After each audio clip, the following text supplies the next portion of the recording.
तो human digestive system,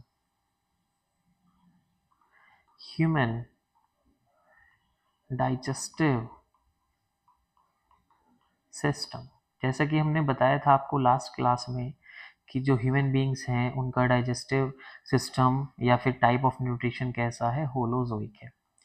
holozoic का मतलब क्या था कि वो फूड को एक कॉम्प्लेक्स फॉर्म में इनटेक कर रहे हैं और फिर उसको सिंपल फॉर्म में ब्रेक करा कर अपनी बॉडी के अंदर एब्जॉर्ब कर रहे हैं एंड यूटिलाइज कर रहे हैं। Got it. तो ह्यूमन डाइजेस्टिव सिस्टम को फिर से हमने स्टेप्स में डिवाइड किया है, जिसमें सबसे पहला स्टेप आता है हमारा इंजेशन, जैसे कि हमने in the case of amoeba पढ़ा था ingestion, that is intake of food, intake of food, intake of food. उसके बाद बात करते हैं इंजेशन के बाद डाइजेशन। डाइजेशन के बाद आता है आपका एब्जॉर्प्शन, एब्जॉर्प्शन के बाद आता है आपका एसिमिलेशन, और एसिमिलेशन के बाद लास्ट स्टेप आता है आपका इजेशन। यही सारे स्टेप्स हमने डिटेल में जानने हैं आज की वीडियो में, that is human digestive system के अंदर। तो सबसे पहले शुरुआत करते हैं ह्यूमन डाइजेस्टिव सिस्टम की।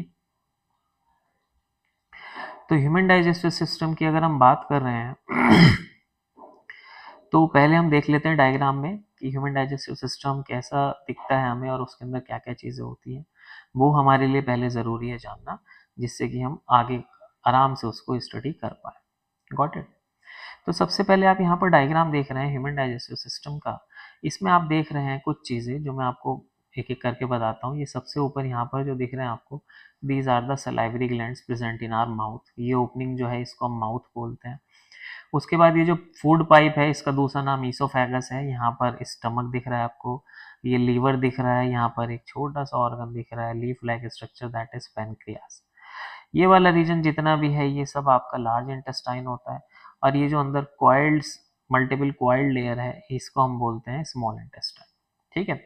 तो अगर हम पाथ यहाँ से लेकर माउथ से लेकर हम स्टार्ट कहाँ से कर रहे हैं, माउथ से कर रहे हैं। ठीक है। और माउथ से ले जाकर एंड कहाँ पर कर रहे हैं, एनस पर। तो ये जो पूरी एक स्ट्रक्चर होती है this is known as alimentary canal, alimentary canal. और इसी के अंदर आपका क्या हो रहा है, फूड का डाइजेशन हो रहा है एलिमेंट्री कैनाल के अंदर। तो सीधी सी बात है, यहाँ से शुरू होके ये हमारा पाथवे रहेगा फूड का, यहाँ से उसके बाद स्मॉल इंटेस्टाइन में, यहाँ से और फिर फाइनली लार्ज इंटेस्टाइन में, और यहाँ से मूव होके फाइनली एनस के थ्रू बॉडी से बाहर निकल जाता है। ठीक है। कंप्लीट डाइजेस्टिव सिस्टम है ह्यूमन बींग्स का। दो टाइप का सिस्टम होता है हमारा, कंप्लीट और इनकम्प्लीट। तो यहाँ पर complete digestive system because there are two openings. कितनी ओपनिंग्स हैं, टू ओपनिंग्स हैं यहाँ पर। ठीक है। एक माउथ है और एक आपका एनस है। ठीक है। तो शुरुआत करते हैं पढ़ने की। तो सबसे पहले फूड को हम इनटेक करते हैं पहले स्टेप में। पहला हम स्टेप पढ़ते हैं दैट इज इंजेशन। इंजेशन में आपने क्या किया, जो कॉम्प्लेक्स फूड था, फॉर एग्जांपल एप्पल या फिर कोई फ्रूट या कोई सब्जी खा रहे हैं आप, चावल खा रहे हैं, ये सब कॉम्प्लेक्स फॉर्म में है। ठीक है। बट जैसे ही आप इसको इंजेस्ट करके आपके सबसे पहले पार्ट में आता है that is mouth. Got it. Mouth में दो चीज़ इस पे काम करती हैं, एक तो टीथ और दूसरा टंग। टीथ का काम होता है मैस्टिकेशन ऑफ फूड। मैस्टिकेशन यानी कि उसको लार्जर पार्टिकल से स्मॉलर में कन्वर्ट करना। ठीक है। उसको लार्जर पार्टिकल से स्मॉलर पार्टिकल्स में कन्वर्ट करना, this is known as mastication of food. Tongue का काम होता है मिक्सिंग। ये क्या करा रही है, फूड को मिक्सिंग करा रही है। Got it. अब माउथ के अंदर आपको एक स्पेशल चीज़, यहाँ पर एक ग्लैंड दिखेगा और वो ग्लैंड आपका कहलाता है सलाइवरी ग्लैंड। Got it. यहाँ पर देखेंगे हम इस डायग्राम में, ये हमें दिख रहे हैं, देखो सलाइवरी ग्लैंड। तो यहाँ पर कितने सलाइवरी ग्लैंड हैं, तीन तरीके के सलाइवरी ग्लैंड हैं। एक तो ये रहा पैरोटिड ग्लैंड आपका, ठीक है, ये वाला। Got it. एक ये आपके जॉ में होता है दैट इज सब मैंडिबुलर, और एक आपके टंग के नीचे होता है दैट इज सब लिंगुअल। Got it. ये तीन टाइप के आपके सलाइवरी ग्लैंड होते हैं, और सलाइवरी ग्लैंड का जो फंक्शन होता है main is to secrete an enzyme that is salivary amylase. जैसे ही खाना माउथ के अंदर आया, सलाइवरी एमाइलेज उस पर एक्ट करना शुरू कर देता है, और इसका सलाइवरी एमाइलेज का काम होता है, the function of salivary amylase is to act on carbohydrates. और मेन कार्बोहाइड्रेट जो हम ले रहे हैं फूड में वो कौन सा है? स्टार्च। तो ये स्टार्च पे एक्ट करता है और उसको कन्वर्ट करता है माल्टोज में, डेक्स्ट्रिन वगैरह में भी कर देता है। ठीक है, डेक्स्ट्रिन की जो सबसे छोटी फॉर्म होती है डेक्स्ट्रिन की, उसमें भी कर रहा है, that is salivary amylase. This is the function of salivary amylase. और आप देख पा रहे हैं माउथ में इसका डाइजेशन शुरू हो जाता है। तो एक क्वेश्चन यहाँ पर बहुत बार पूछा गया है कि माउथ में हमारा डाइजेशन कहाँ से शुरू होता है? तो हमारा डाइजेशन माउथ से शुरू हो जाता है, दैट इज कार्बोहाइड्रेट जो है वो हमारे डाइजेस्ट होना शुरू हो जाते हैं, that is starch is converted into maltose. Got it? ठीक है, अब माउथ से आगे बढ़ते हैं हम। जैसे ही माउथ से आगे बढ़ते हैं तो माउथ से आगे बढ़ के हमारे सामने एक ट्यूब आती है, दैट इज ईसोफेगस। इस ट्यूब का नाम क्या है? Oesophagus, also known as food pipe. Oesophagus में क्या पाई जाती है? मसल्स पाई जाती है, जैसे मस्कुलर लेयर। ये जो है एक मस्कुलर ट्यूब है, और इसके थ्रू जब खाना, पीछे अभी हमने जाना कि यहाँ पर जब ये मिक्सिंग कर देता है, माउथ हमारा फूड की मिक्सिंग कर देता है यहाँ पर, तो ये फूड को एक कॉम्पैक्ट पैक्ड स्ट्रक्चर में बना देता है, और that packed structure is known as bolus. उस पैक्ड स्ट्रक्चर को हम क्या बोलते हैं? बोलस बोलते हैं। और अब ये बोलस की फॉर्म में ही फूड आगे ट्रेवल करेगा टुवर्ड्स द फूड पाइप।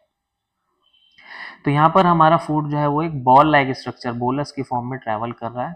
ये देखिए, ये बॉल लाइक स्ट्रक्चर, और ये किसकी वजह से हो रहा है? ये हो रहा है इसकी मसल्स की वजह से। Got it? मसल्स में स्पेशल मूवमेंट्स होती हैं जिन्हें हम बोलते हैं पेरिस्टाल्टिक मूवमेंट। Peristaltic movements. तो ये पेरिस्टाल्टिक मूवमेंट्स ही हैं जो कि मस्कुलर मूवमेंट हैं, जो क्या करती है, मान लीजिए ये बोलस है, तो पीछे से यहाँ की तरफ, अंदर की तरफ फोर्स जनरेट करती है, जिससे कि इसका मूवमेंट आगे की तरफ होता है, फिर ये यहाँ जाता है, फिर ये पीछे से एक प्रेशर अप्लाई करती है, फिर ये फूड आगे ट्रैवल कर जाता है, और ऐसे ही कर करके फाइनली जो ईसोफेगस है उससे आपका फूड ट्रैवल होके एक बड़े मस्कुलर ऑर्गन में आ जाता है, that is known as stomach. ठीक है, स्टमक में आ जाता है, और स्टमक में हमारा अगला स्टेप शुरू होता है डाइजेशन का। तो स्टमक में हमारी तीन चीज़ें हमें देखने के लिए मिलती हैं। There are three factors, three things which release from the stomach, और वो जो एक साथ मिला के हम उसको बोल देते हैं गैस्ट्रिक जूस। ठीक है, जो स्टमक से रिलीज हो रहा है वो क्या है? Gastric juice. और गैस्ट्रिक जूस में हमारी कितनी चीज़ें हैं? तीन चीज़ें हैं। सबसे पहली HCl, that is hydrochloric acid. दूसरा है आपका पेप्सिनोजन, पेप्सिनोजन। तीसरा है आपका म्यूकस। ठीक है, तो ये तीनों चीजें मिलाकर हमारी कहाँ से रिलीज हो रही हैं? गैस्ट्रिक जूस से। किससे रिलीज हो रही हैं? गैस्ट्रिक जूस से रिलीज हो रही है। ठीक है, अब हम नेक्स्ट जानेंगे कि क्या क्या फंक्शन होते हैं इनके। तो सबसे पहले बात करते हैं HCl की। तो HCl आपको पता ही है, it is also known as hydrochloric acid. तो ये एसिड है, अब देखिए वेरी हार्मफुल एसिड। तो इसकी प्रोटेक्शन कैसे करेगी हमारी जो पूरी वॉल्स हैं, पूरी जो हमारी एलिमेंट्री कैनाल है, उसको भी बताएंगे। बट उससे पहले हम ये जान लेते हैं कि HCl का फंक्शन क्या होता है। कि अभी जो आपने एक एंजाइम पेप्सिनोजन नाम जाना, कौन सा? पेप्सिनोजन। ये HCl इसको एक्टिवेट करता है, HCl एक्टिवेट करता है और इसको कन्वर्ट कर देता है पेप्सिन में। किस में कन्वर्ट कर दे रहा है? पेप्सिन में। और पेप्सिन जो आपका एंजाइम है किस पर एक्ट करता है? प्रोटीन्स पर। किस पर एक्ट करता है? प्रोटीन्स पर, और इनको ब्रेक कर देता है प्रोटीएसेस में प्रोटीएज और पेप्टाइड्स में। ठीक है, तो बेसिक फंक्शन वही है कि एंजाइम्स क्या कर रहे हैं कि कोई भी चीज जो कॉम्प्लेक्स फॉर्म में ली जा रही है उसको सिंपलर फॉर्म में लेके आ रहे हैं। किस फॉर्म में लेके आ रहे हैं? सिंपलर फॉर्म में लेके आ रहे हैं, क्योंकि सिंपलर फॉर्म में ही उसका क्या हो सकता है? एब्जॉर्प्शन हो सकता है। सिंपलर फॉर्म में उसका क्या हो सकता है? एब्जॉर्प्शन हो सकता है। Got it? अब स्टमक के बाद हम उसको फाइनली, स्टमक के बाद हम उसको देखते हैं डायग्राम में कि स्टमक के बाद हम उसको लेके आ रहे हैं स्मॉल इंटेस्टाइन में। कहाँ पर लेकर आ रहे हैं? स्मॉल इंटेस्टाइन में लेके आ रहे हैं स्टमक के बाद। देखिए यहाँ पर आप डायग्राम में भी देख सकते हैं कि स्टमक के बाद आप उसको कैरी करके ले जा रहे हैं। देखो कहाँ पर, ये देखिए स्टमक के बाद यहाँ पर एक स्फिंक्चर मसल होती है। कौन सी मसल होती है? स्फिंक्चर, ठीक है, स्फिंक्चर, जो की रेगुलेट करती है कि थोड़ा थोड़ा खाना जाना है। देखो बेसिकली इसमें क्या होता है, फूड बिल्कुल लिक्विड हो जाता है। फूड कैसा हो जाता है? लिक्विड हो जाता है। और लिक्विड होने के साथ यहाँ पर क्या होता है, वो जो बन जाता है that is known as chyme. Chyme. उससे पहले अभी हमने जाना था HCl का फंक्शन समझ में आ गया हमें, कन्वर्ट कर रहा है पेप्सिनोजन को पेप्सिन में। उसके बाद पेप्सिनोजन का फंक्शन भी समझ में आ गया। और तीसरी चीज हमने बताई थी म्यूकस। म्यूकस का फंक्शन होता है कि जो स्टमक वॉल होती है उसको प्रोटेक्शन प्रोवाइड कराता है। ठीक है, जो स्टमक वॉल है उसको प्रोटेक्शन प्रोवाइड करा रहा है। प्रोटेक्शन किस चीज से प्रोवाइड करा रहा है? HCl से, क्योंकि HCl हमें पता है बहुत ही हार्मफुल एक एसिड है जो कि हमारी मसल्स को डैमेज कर सकता है। इसलिए यहाँ पर इसका ये फंक्शन है म्यूकस का। ठीक है, आगे बढ़े हम, तो हमने देखा स्टमक से फूड फाइनली किसके अंदर आ गया? इंटेस्टाइन के यहाँ पर। ठीक है, अब इंटेस्टाइन में एक चीज और खास बात है कि दो जगह से हमें सिक्रीशंस मिल रहा है इंटेस्टाइन में। एक तो हमें मिल रहा है लीवर से, लीवर से आ रहा है हमारा बाइल जूस। ठीक है, लीवर से क्या आ रहा है? बाइल जूस इंटेस्टाइन में। और दूसरा हमारा एक ऑर्गन है, ग्लैंड है, दैट इज पेनक्रियास। ये दोनों ग्लैंड है। लीवर लार्जेस्ट ग्लैंड है हमारी बॉडी का, ये तो पता ही हमें। और pancreas is a mixed gland. ठीक है, मिक्स्ड ग्लैंड भी बोलते हैं इसको क्योंकि ये endocrine as well as exocrine दोनों फंक्शंस करता है। ठीक है, चलिए उसके बाद बात करते हैं हम कि पेनक्रियास से हमारा क्या रिलीज हो क्या आ रहा है? Pancreatic juice. क्या रिलीज हो क्या आ रहा है? पेनक्रियाटिक जूस रिलीज हो क्या आ रहा है। ठीक है, अब जैसे ही फूड हमारा ट्रेवल करके स्मॉल इंटेस्टाइन में आया तो उसको तीन चीजों ने एक्ट किया। एक तो बाइल जूस ने, एक पेनक्रियाटिक जूस ने, और एक इंटेस्टाइनल जूस ने। यानी कि इंटेस्टाइन में भी कुछ ऐसे ग्लैंड्स हैं जो स्पेशल एंजाइम्स को रिलीज कर रहे हैं, उनको हम बोलते हैं इंटेस्टाइनल जूस। ठीक है, तो अब हमारी ये बात समझ में आ रही है कि अभी जब यहां से फूड आया तो उसका नेचर कैसा था? एसिडिक था। उसका नेचर कैसा था? एसिडिक था। अब ये जो लीवर का बाइल जूस है, इसका मेन फंक्शन होता है to convert the nature into basic. अब ये इसका नेचर कैसा कर देगा? बेसिक। जैसे ही स्मॉल इंटेस्टाइन में फूड आया उसका नेचर कैसा हो जाएगा? बेसिक हो जाएगा। Got it? तो अब नेक्स्ट वीडियो में हम लोग जानेंगे कि जब स्मॉल इंटेस्टाइन में आया उसके बाद क्या क्या इवेंट्स हो रहे हैं। ठीक है, तब तक के लिए आप इसको देखिए। Thank you for watching.